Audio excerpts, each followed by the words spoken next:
Hello everyone, welcome to my YouTube channel. I am Dr. Shreya, an enthusiastic homeopath, and today I am here to discuss a very new topic.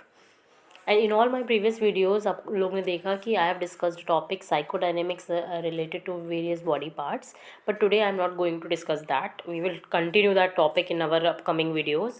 Today मैं यहाँ पे बहुत ही interesting topic आप लोग के लिए discuss करना चाहती हूँ, क्योंकि मुझे ऐसा लगता है there is a need to discuss it. Okay, that is importance of counselling of the patient by the physician. Okay, what is the importance of counseling. Okay, and I will explain it with an example of a case. Now, what is counseling? Counseling techniques or psychotherapy help the individual to explore their moods and offer a better understanding to their emotions. Okay, patient अच्छे से अपने आप को जानता है, अपने emotions को समझता है काउंसलिंग की मदद से, और अपने मूड्स को भी एक्सप्लोर कर पाता है.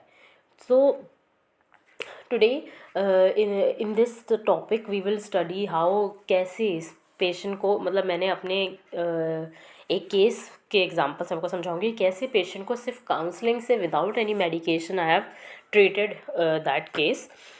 और काउंसलिंग होता क्या है? काउंसलिंग, हम एक पर्सन की जब हम काउंसलिंग करते हैं तो उससे उसको अपनी प्रॉब्लम्स का सल्यूशन के बारे में वो सोचता है, उसको फाइंड करता है, एंड इवन उसकी हेल्प भी करता है कि कैसे वो उन प्रॉब्लम्स को फेस कर पाए, उन डिफ़िकल्टीज़ का सामना कर पाए, और अगर कुछ है तो उन प्रॉब्लम्स में वो कैसा उसे रिस्पॉन्स करना चाहिए, और कैसे उन प्रॉब्लम्स से, उन डिफ़िकल्टीज़ में उसको प्रोग्रेस करना चाहिए. Okay, so today I decided to share this topic to you people because I think there is a need to discuss it so that all the doctors out there can help their patients to recover very fast.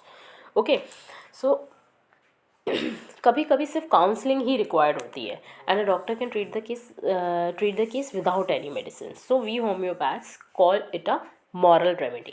Anyway, I am going to discuss a case which I got last night where one of my old patient called me. और उसकी अभी delivery हुई थी जुलाई 2022 में. उसका call उसके पास मेरे पास उसका मैसेज आया था कि ma'am, I have not got my menses since 2 दिसंबर 2022, और 2 मंथ्स से उसको कोई भी पीरियड स्पॉट या फिर मेंसेस देखने को नहीं मिले हैं. तो अभी मैं आपको ये बताना चाहती हूँ कि अभी जैसे मैंने बताया कि जुलाई में 19 जुलाई के आसपास उसका उसने बेबी बॉर्न हुआ है. तो सितंबर से उसने अपनी ये जो नॉर्मल मेंस्ट्रुअल साइकिल थी उसकी वो स्टार्ट हो गई थी. सितंबर, अक्टूबर, नवंबर, दिसंबर 4 मंथ्स तक रेगुलर रही थी. अभी 2 मंथ्स में कुछ उसने मुझे अभी बताया कि उसको कोई भी स्पॉट देखने को नहीं मिला है. तो सबसे पहले तो एक चीज़ और बता दूं कि इसको जो ये पेशेंट है ना, शी केम टू मी इन 2022 2020 में जब ये मेरे पास आई थी. तो she came to me with multiple ovarian cyst. Okay, and within 6 months of homeopathic treatment the cyst disappeared. Okay, तो वो 6 महीने में सही हो गई थी बिल्कुल. तो कोई भी उसके अंदर cyst नहीं बची थी, and she conceived very beautifully in 2021. So first of all I asked about all the triggering factors or the thought affecting her. Okay, because क्योंकि उसके पास्ट में ऐसा रहा था कि ओवेरियन सिस्ट की वजह से उसको मेंस्ट्रुअल ट्रबल्स रहते थे. तो उसको कहीं ना कहीं वो थोड़ा सा वरिड थी कि ऐसा ना हो कि ये चीज़ें दोबारा तो नहीं आ रही हैं. बट ये हम लोग को सब पता है कि जब आफ्टर कंसीविंग या आफ्टर बेबी जो ये मेंस्ट्रुअल प्रॉब्लम्स होती हैं, जो यूट्राइन ट्रबल्स होती हैं, स्पेशली पीसीओडी, एंडोमेट्रियोसिस, ये सारी प्रॉब्लम्स अपने आप ख़त्म हो जाती हैं. तो इसमें तो ये चीज़ तो ये इसकी तो मुझे कोई वो थी ही नहीं, इसलिए मतलब not focused on ultrasounds and that, क्योंकि अभी सिर्फ 2 मंथ्स हुए हैं. तो सबसे पहले तो मैंने उसका मेन कंसर्न जानने की कोशिश करी कि मेन लाइफ सिचुएशन क्या है जिसमें उसको प्रॉब्लम हुई है. तो she spoke about the changed sleep scheduled and the changed life style, but she can't convince me. उसने मुझे जितना भी कुछ बताया मैं उससे कन्विंस नहीं हो पाई, because sleeping schedule, life style changes, eating habits हर मदर की चेंज होती हैं. ओके, बट हर मदर को ये मेंस्ट्रुअल प्रॉब्लम फेस करने को नहीं मिलती है. तो मैंने कहा कि I continuously asking, kept on asking कि क्या हुआ है, अभी कुछ ऐसा फील कर रहे हो या कोई ऐसा थॉट पैटर्न है जिसकी वजह से तुम्हें दिक्कत हो रही है, या कोई ऐसी बात जो तुम्हारे दिमाग से कम 3 से 4 बार जाती ही है एक दिन में, जिसकी वजह से तुम परेशान रहती हो या फिर वो तुम्हारे दिमाग में आ ही जाता है वो thought.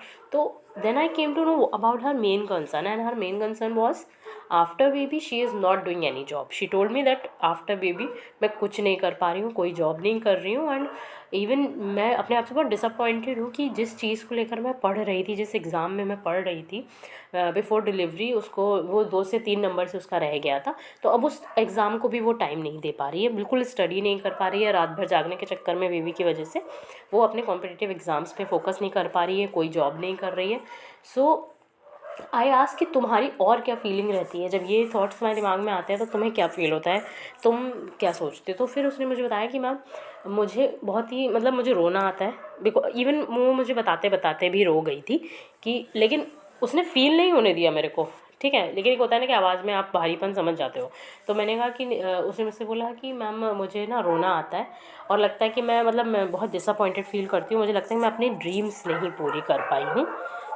So I understood the whole case. I know as a homeopath, this feeling of not doing anything and anger and emotional disturbance of not doing any work creates a problem in नेट्राम्योर patient. Okay, मैं समझ गई थी कि इसको नेट्राम्योर patient है ये मेरी, और इसको नेट्रोम्योर की नीड है, क्योंकि हमें पता है नेट्रोम्योर का ही पेशेंट ऐसा होता है जिसको आफ्टर बेबी, ठीक है, उसको अपने बच्चे से ज़्यादा अपने काम की चिंता होती है, क्योंकि कहीं ना कहीं यहाँ पे उसकी डिग्निटी हर्ट हो रही होती है, कहीं ना कहीं उसको ऐसा फील हो रहा होता है कि उसकी सेल्फ रिस्पेक्ट पे बात आ रही है कि वो कुछ काम नहीं कर रही है, या फिर उसे कुछ ड्रीम अपनी पूरी नहीं कर पा रही है। तो ये नेट्रोम्योर का पेशेंट होता है जिसको वहाँ से प्रॉब्लम्स होनी शुरू हो जाती है। देखो, होता है बहुत सारे और मेडिसिन में भी ये दिक्कतें होती होंगी, बट इस सिचुएशन की वजह से ही मेनली किसी को अगर प्रॉब्लम होने लग जाए, इस सिचुएशन की वजह से ही किसी के अंदर दिक्कतें आएँ, तो वो होता है मेन एलिमेंट्स जो होते हैं पेशेंट के,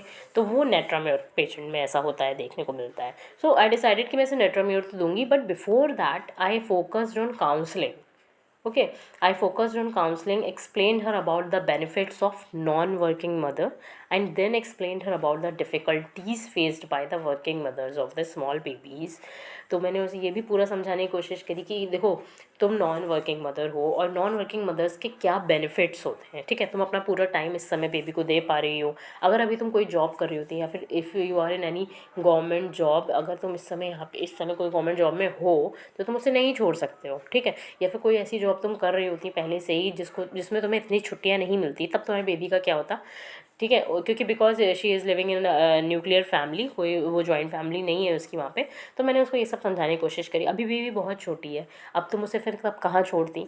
ओके, तो सबसे पहले मैंने उसे यही समझाया कि बहुत अच्छी बात है कि तुम कोई काम नहीं करती हो इस समय, तो फिर तुम आराम से उसकी केयर कर सकती हो, उसको इतना बड़ा कर दो एटलीस्ट कि वो अपने जो मेन सिग्नल्स होते हैं टॉयलेट के, पॉटी के सिग्नल्स देना स्टार्ट कर दे बेबी, और इवन जो अपना उसका main life styles, main milestones जो है ना बेबी के, वो अपने मेन माइलस्टोन्स को एटलीस्ट क्रॉस कर ले, ठीक है, इस समय उसको तुम्हारी और अपने पेरेंट्स की बहुत नीड है। तो सबसे पहले तो मैंने उसे यही समझाया, और उसको फिर मैंने समझाया कि क्या डिफ़िकल्टीज़ वर्किंग वुमेन फेस कर रही हैं इस समय, क्योंकि उन्हें कहीं ना कहीं उन्हें छुट्टियाँ नहीं मिलेंगी इतनी, उन्हें इतना मैटरनिटी लीव भी इतनी नहीं मिलती है, ना ही उन्हें इतना कोई सपोर्ट मिलेगा। तो आराम से तुम अभी बेबी पे ध्यान दो, उसको इतना बड़ा कर दो, एंड देन आजकल बहुत सारी नई आ गई हैं चीज़ें, जैसे केयर टेकर्स हैं, बेबीज़ के क्रेच हैं, तो क्रेच में डाल सकते हो उसके बाद आप, लेकिन एटलीस्ट उसको इतना बड़ा कर दो। तो सबसे बड़ी बात क्या थी कि ऐसा नहीं है कि उसको इससे पहले ये सब चीज़ें किसी ने एक्सप्लेन नहीं करी होंगी, मदर्स हैं, सिस्टर्स हैं, उसको सबने एक्सप्लेन की होंगी, बट सबसे बड़ा क्या बात होती है ना, एक डॉक्टर का समझाना, एक डॉक्टर का रोल जो होता है वो बहुत इंपॉर्टेंट होता है। तो डॉक्टर के समझाने में, डॉक्टर के वर्ड्स में, डॉक्टर की पेन में एक बहुत बड़ी वैल्यू होती है, बहुत बड़ी वैल्यू होती है डॉक्टर के पेन की, डॉक्टर के वर्ड्स की, डॉक्टर के फेशियल एक्सप्रेशन की। तो हमें कुछ भी नहीं बोलना होता है, हमारा सिर्फ काम दवाइयाँ देना नहीं होता है, और इवन अगर आपके सामने पेशेंट आया भी है ना, तो पेशेंट का कोई लगता है कि बस मैं ठीक हो जाऊँ, ठीक है, तो हमारी भी ड्यूटी उसे ठीक करने की होनी चाहिए। बिफोर दैट मैं तो ये प्रेफर करूँगी कि करती हूँ कि पेशेंट बिना दवा के कैसे मैं ठीक कर सकती हूँ। क्योंकि देखो, दवा देना ठीक है, वो हमारी जॉब है, बट अगर हमने कॉज पे ही काम नहीं किया, हमने कॉज ही उसे नहीं एक्सप्लेन किया, हमने उसे समझाया ही नहीं कि उसकी क्या दिक्कत है जिसकी वजह से उसे ये सब प्रॉब्लम्स आ रही हैं, तो वहाँ पे वो केस हमारा ख़राब हो जाता है। नो डाउट हमारी जो दवाइयाँ हैं, होम्योपैथिक मेडिसिन बिल्कुल कॉज पे काम करती हैं, बट अगर हम किसी और बिना दवा के ही अगर हम उसके कॉज को समझा दें उसे और वो सही हो समझ जाए, तो मे बी हम उसको आधे से ज़्यादा जल्दी फास्टली उसको हम रिकवर करा सकते हैं ना। तो मैंने उस यही सोचा कि मैंने कहा नहीं, मैं उसे पूरा ऐसे इसी तरीके से एक्सप्लेन किया।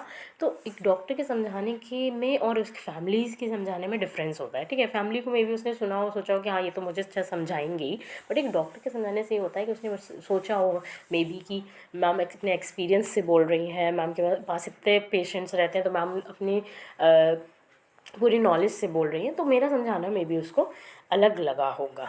ओके, तो मैंने अपनी ये ड्यूटी करते हुए उसको एक मेडिसिन भी प्रिस्क्राइब कर दी, नेट्रोम्योर की सिंगल डोज इवन।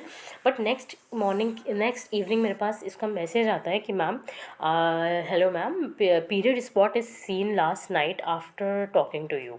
मतलब मुझे एक स्पॉट देखने को मिला है आपसे बात करने के बाद, मेरे को ब्लीडिंग हुई, और today also I felt it many times, so still there is any need to take that medicine you prescribed. तो what was my answer? My answer was a big no, because I understood my moral remedy has already acted and no other remedy is now required. Okay, so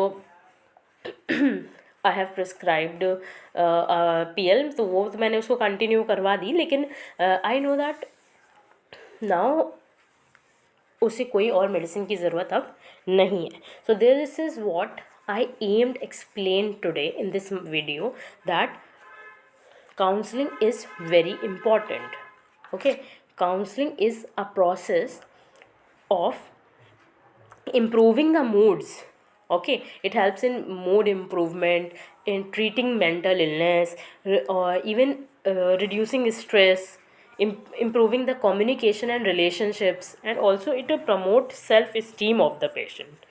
Okay, so doctors should also focus on counseling. Okay, so in this video I have explained how counselling helps in treating the patient.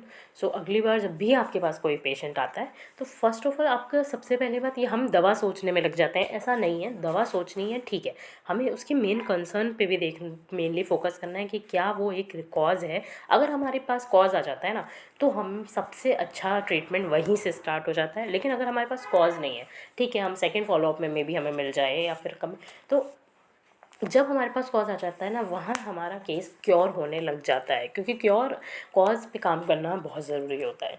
Okay, so in all of my upcoming videos I will discuss about the psychodynamics topic. We will continue that.